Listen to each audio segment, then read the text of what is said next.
দেনা পাওনা। রবীন্দ্রনাথ ঠাকুর। 5 ছেলের পর যখন এক কন্যা জন্মিল, তখন বাপ মায়ে অনেক আদর করিয়া তাহার নাম রাখিল নিরুপমা। এ গোষ্ঠীতে এমন শৌখিন নাম ইতিপূর্বে কখনো শোনা যায় নাই। প্রায় ঠাকুর দেবতার নামেই প্রচলিত ছিল। গণেশ, কার্তিক, পার্বতী তাহার উদাহরণ। এখন নিরুপমার বিবাহের প্রস্তাব চলিতেছে। তাহার পিতা রামসুন্দর মিত্র অনেক খোঁজ করেন, কিন্তু পাত্র কিছুতেই মনের মতো হয় না।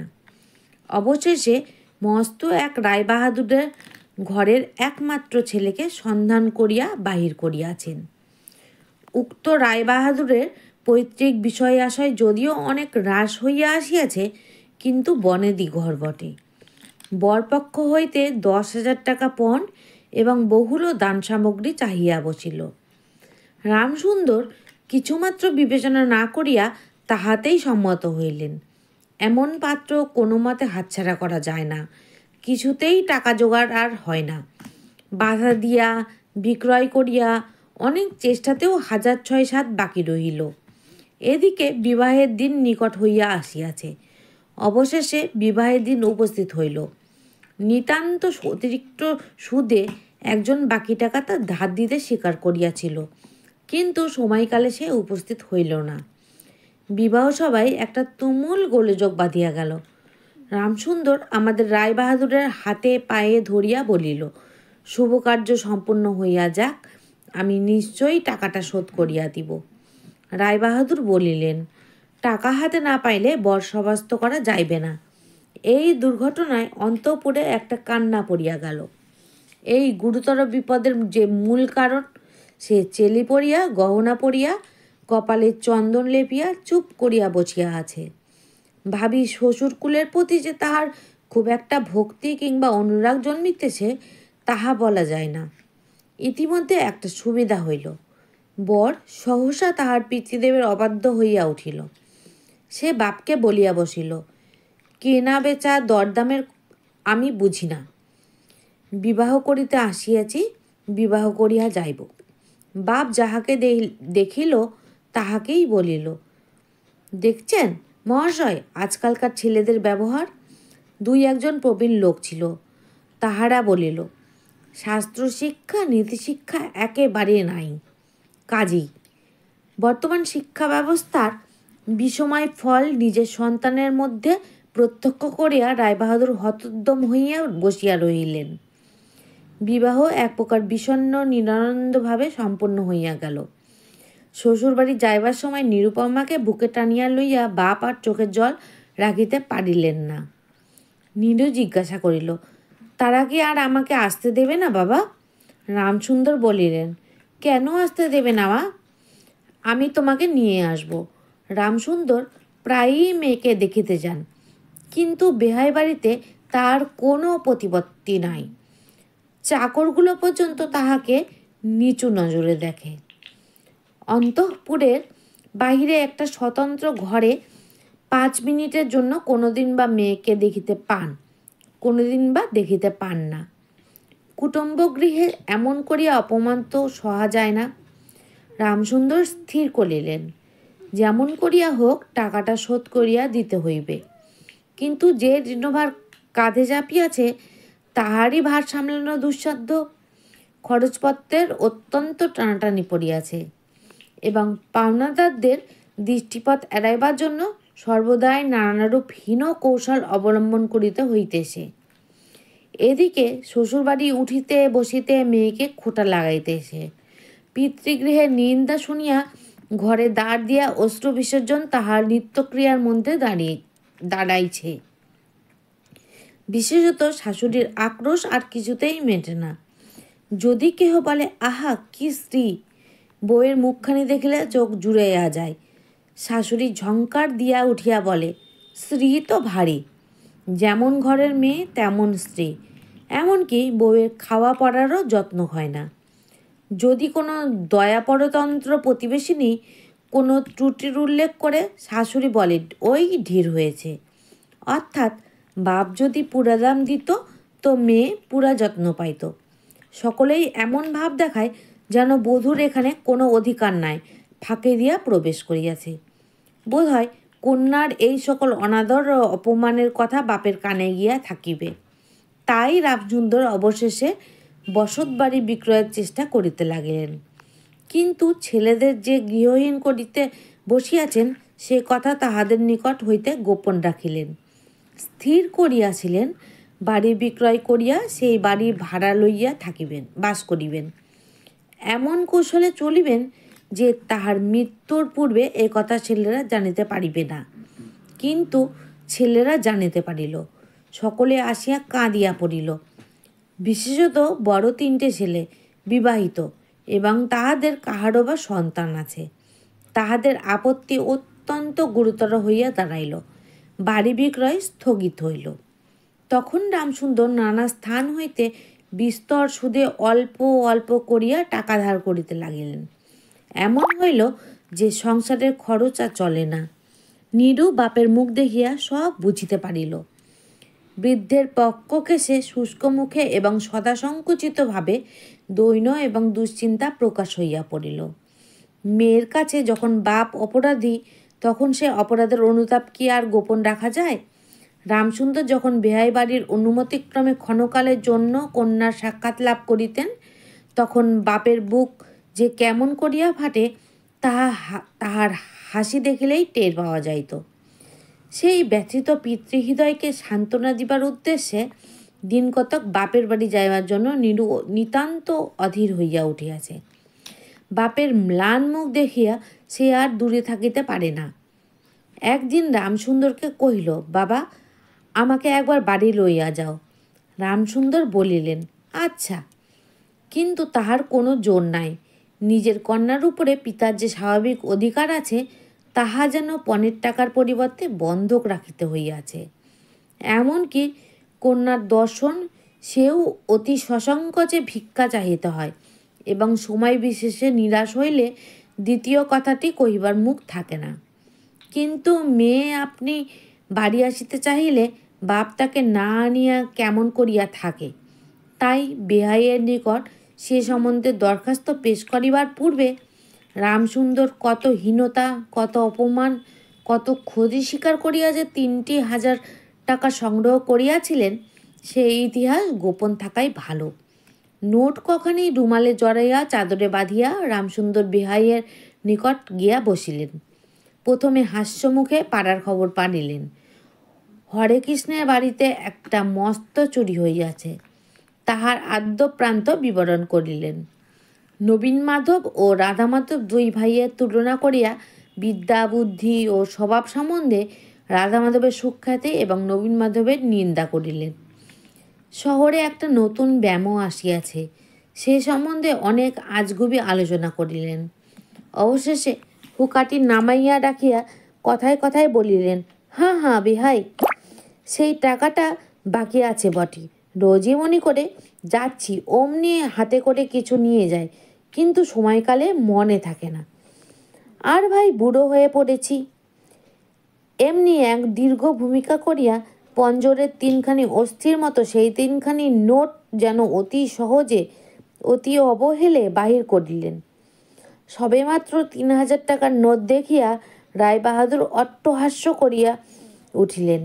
বলিলেন, থাক বেহাই, ওতে আমার কাজ নেই। একটা প্রচলিত বাংলা প্রবাদের উল্লেখ করিয়া বলিলেন, সামান্য কারণে হাতের দুর্গন্ধ করিতে তিনি চান না। এই ঘটনার পরে মেয়েকে বাড়ি আনবার প্রস্তাব কাহারও মুখে আসে না।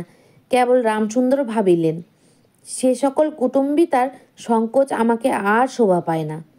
মর্মাহতভাবে অনেকক্ষণ চুপ করিয়া থাকিয়া অবশেষে মৃদু স্বরে কথাটা পাড়িলেন। রায়বাহাদুর কোনো কারণমাত্র উল্লেখ না করিয়া বলিলেন, সে এখন হচ্ছে না। এই বলিয়া কর্মোপলক্ষে স্থানান্তরে চলিয়া গেলেন। রামসুন্দর মেয়ের কাছে মুখ না দেখাইয়া কম্পিত হস্তে কয়েকখানি নোট চাদরের প্রান্তে বাঁধিয়া বাড়ি ফিরিয়া গেলেন। মনে মনে প্রতিজ্ঞা করিলেন, যতদিন না সমস্ত টাকা শোধ করিয়া দিয়া অসংকোচে কন্যার উপর দাবি করিতে পারিবেন ততদিন আর বিহায় বাড়ি যাইবেন না। বহুদিন গেল, নিরুপমা লোকের উপর লোক পাঠায়, কিন্তু বাপের দেখা পায় না। অবশেষে অভিমান করিয়া লোক পাঠানো বন্ধ করিল। তখন রামসুন্দরের মনে বড় আঘাত লাগিল, কিন্তু তবু গেলেন না। আশ্বিন মাস আসিল। রামসুন্দর বলিলেন, এবার পূজার সময় মাকে ঘরে আনিবই, না হইলে আমি আমি খুব একটা শক্ত রকম শপথ করিলেন। পঞ্চমী কি ষষ্ঠীর দিনে আবার চাদরের প্রান্তে গুটি কতক নোট বাঁধিয়া রামসুন্দর যাত্রার উদ্যোগ করিলেন। 5 বৎসরের এক নাতি আসিয়া বলিল, দাদা, আমার জন্য গাড়ি কিনতে যাচ্ছিস? বহুদিন হইতে তাহার ঠেলা গাড়িতে চড়িয়া হাওয়া খাইবার শখ হইয়াছে, কিন্তু কিছুমাত্র তাহা মিটিবার উপায় হইতেছে না। 6 বৎসরের এক নাতনি আসিয়া সরোদনে কহিল, পূজার নিমন্ত্রণে যাইবার মতো তাহার একখানিও ভালো কাপড় নাই। রামসুন্দর তাহা জানিতেন এবং সে সম্বন্ধে তামাক খাইতে খাইতে বৃদ্ধ অনেক চিন্তা করিয়াছেন। রায়বাহাদুরের বাড়ি যখন পূজার নিমন্ত্রণ হইবে, তখন তাহার বধূগণকে অতি যৎ সামান্য অলঙ্কারে অনুগ্রহ পাত্র দরিদ্রের মতো যাইতে হইবে। একথা স্মরণ করিয়া তিনি অনেক দীর্ঘ নিঃশ্বাস ফেলিয়াছেন, কিন্তু তাহাতে তাহার ললাটের বার্ধক্যরেখা গভীরতর অঙ্কিত হওয়া ছাড়া আর কোনো ফল হয় নাই। দৈনবিদিত গৃহের কন্দনধ্বনি কানে লইয়া বৃদ্ধ তাহার বেহাই বাড়িতে প্রবেশ করিলেন। আজ তাহার সে সংকোচ ভাব নাই। দ্বাররক্ষী এবং ভৃত্যদের মুখের প্রতি সে চকিত সলজ্জ দৃষ্টিপাত দূর করিয়া হইয়া গিয়াছে। যেন আপনার গৃহে প্রবেশ করিলেন। শুনিলেন রায়বাহাদুর ঘরে নাই, কিছুক্ষণ অপেক্ষা করিতে হইবে। মনের উচ্ছ্বাস সংবরণ করিতে না পারিয়া রামসুন্দর কন্যার সহিত সাক্ষাৎ করিলেন। আনন্দে 2 চোখ দিয়া জল পড়িতে লাগিল। বাপও কাঁদে, মেয়েও কাঁদে, 2 জনে কেহ আর কথা কইতে পারে না। এমন করিয়া কিছুক্ষণ গেল। তারপরে রামসুন্দর কহিলেন, এবার তোকে নিয়ে যাচ্ছি মা, আর কোনো গোল নাই। এমন সময় রামসুন্দরের জ্যেষ্ঠ পুত্র হরমোহন তার 2টি ছোট ছেলে সঙ্গে লইলা সহসা ঘরে প্রবেশ করিলেন। পিতাকে বলিলেন, বাবা, আমাদের এবার পথে ভাসালে? রামসুন্দর সহসা অগ্নিমূর্তি হইয়া বলিলেন, তোদের জন্য কি আমি নরকগামী হব? আমাকে তোরা আমার সত্য পালন করতে দিবি না? রামসুন্দর বাড়ি বিক্রয় করিয়া বসিয়া আছেন। ছেলেরা কিছুতে না জানিতে পায় তাহার অনেক ব্যবস্থা করিয়াছিলেন, কিন্তু তবু তাহারা জানিয়াছে দেখিয়া তাহাদের প্রতি হঠাৎ অত্যন্ত রুষ্ট ও বিরক্ত হইয়া উঠিলেন। তাহার নাতি তাহার 2 হাঁটু সবলে জড়াইয়া ধরিয়া মুখ তুলিয়া কহিল, দাদু, আমাকে গাড়ি কিনে দিলি না? নতশির রামসুন্দরের কাছে বালক কোনো উত্তর না পাইয়া নিডুর কাছে গিয়া বলিল, পিসিমা, আমাকে একখানা গাড়ি কিনে দেবে? নিরুপমা সমস্ত ব্যাপার বুঝিতে পারিয়া কহিল, বাবা, তুমি যদি আর 1 পয়সা আমার শ্বশুরকে দাও, তাহলে আর আমাকে মেয়েকে দেখতে পাবে না। এই তোমার গা ছুঁয়ে বললুম। রামসুন্দর বলিলেন, ছি মা, অমন কথা বলতে নেই। আর এ টাকাটা যদি আমি না দিতে পারি, তাহলে তোর বাপের অপমান আর তোর অপমান। নেডু কহিল, টাকা যদি দাও তবেই অপমান। তোমার মেয়ের কি কোনো মর্যাদা নেই? আমি কি কেবল একটা টাকার থলি? যতক্ষণ টাকা আছে ততক্ষণ আমার দাম? না বাবা, এ টাকা তুমি নিয়ে আমাকে অপমান করো না। তাছাড়া আমার স্বামী তো এ টাকা চান না। রামসুন্দর কহিলেন, তাহলে তোমাকে যেতে দেবে না মা? নিরুপমা কহিল, না দেয় তো কি করব বলো?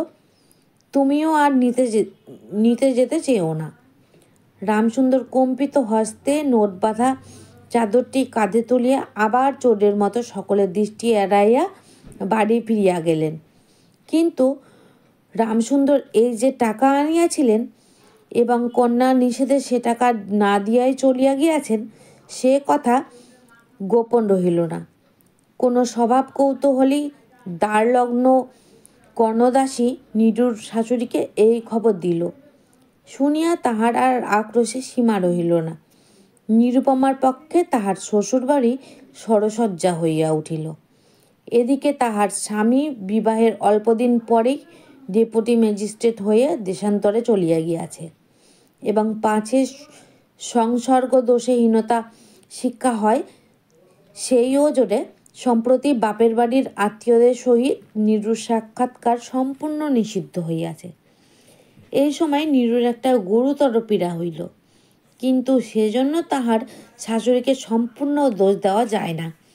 শরীরের প্রতি সে অত্যন্ত অবহেলা করিত। কার্তিক মাসের হিমের সময় সমস্ত রাত মাথার দরজা খোলা, শীতের সময় গায়ে কাপড় নাই, আহারে নিয়ম নাই। দাসীরা যখন মাঝে মাঝে খাবার আনিতে ভুলিয়া যাইত, তখন যে তাহাদের একবার মুখ খুলিয়া স্মরণ করাইয়া দেওয়া, তাহাও সে করিত না। সে যে পরের ঘরের দাসদাসী এবং কর্তা গৃহিণীদের অনুগ্রহের উপর নির্ভর করিয়া বাস করিতেছে, এই সংস্কার তাহার মনে বদ্ধমূল হইতেছিল। কিন্তু এরূপ ভাবটাও শাশুড়ির সহ্য হইত না। যদি আহারের প্রতি বধূর কোনো অবহেলা দেখিতেন, তবে শাশুড়ি বলিতেন, নবাবের বাড়ির মেয়েকে না গরিবের ঘরের অন্ন ওর মুখে রোচে না। কখনো বা বলিতেন, দেখো না একবার ছিঁড়ি হচ্ছে, দেখো না, দিনে দিনে যেন পোড়া কাঠ হয়ে যাচ্ছে। লোক যখন গুরুতর হইয়া উঠিল, তখন শাশুড়ি বলিলেন, ওর সমস্ত ন্যাকামি। অবশেষে একদিন নীরু সবিনয়ে শাশুড়িকে বলিল, বাবাকে আর আমার ভাইদের একবার দেখব মা। শাশুড়ি বলিলেন, কেবল বাপের বাড়ি যাইবার ছল। কেহ বলিলে বিশ্বাস করিবে না, যেদিন সন্ধ্যার সময় নীরুর শ্বাস উপস্থিত হইল, সেই দিন প্রথম ডাক্তার দেখিল এবং সেই দিন ডাক্তারের দেখা শেষ হইল। বাড়ির বড় বউ মরিয়াছে। খুব ধুম করিয়া অন্ত্যেষ্টিক্রিয়া সম্পূর্ণ হইল। প্রতিমা বিসর্জনের সমারোহ সম্বন্ধে জেলার মধ্যে রায়চৌধুরীদের যেমন লোকবিখ্যাত প্রতিপত্তি আছে, বড় বউয়ের সৎকার সম্বন্ধে রায়বাহাদুরের তেমনি একটি খ্যাতি রটিয়া গেল। এমন চন্দন কাষ্ঠের চিতা এমুলিকে কেহ কখনো দেখে নাই। এমন ঘটা করিয়া শ্রাদ্ধও কেবল রায়বাহাদুরদের বাড়িতেই সম্ভব এবং শোনা যায়। ইহাতে তাহাদের কিঞ্চিৎ ঋণ হইয়াছিল। রামসুন্দরকে সান্ত্বনা দিবার সময় তাহার মেয়ের যে কিরূপ মহাসমারোহে মৃত্যু হইয়াছে, সকলেই তাহার বহুল বর্ণনা করিল। এদিকে ডেপুটি ম্যাজিস্ট্রেটের চিঠি আসিল, আমি এখানে সমস্ত বন্দোবস্ত করিয়া লইয়াছি, অতএব অবিলম্বে আমার স্ত্রীকে এখানে পাঠাইবে। রায়বাহাদুরের মহিষী লিখিলেন, বাবা, তোমার জন্য আরেকটি মেয়ের সম্বন্ধ করিয়াছি, অতএব অবিলম্বে ছুটি লইয়া এখানে আসিবে। এবারে 20,000 টাকা পণ এবং হাতে হাতে আদায়।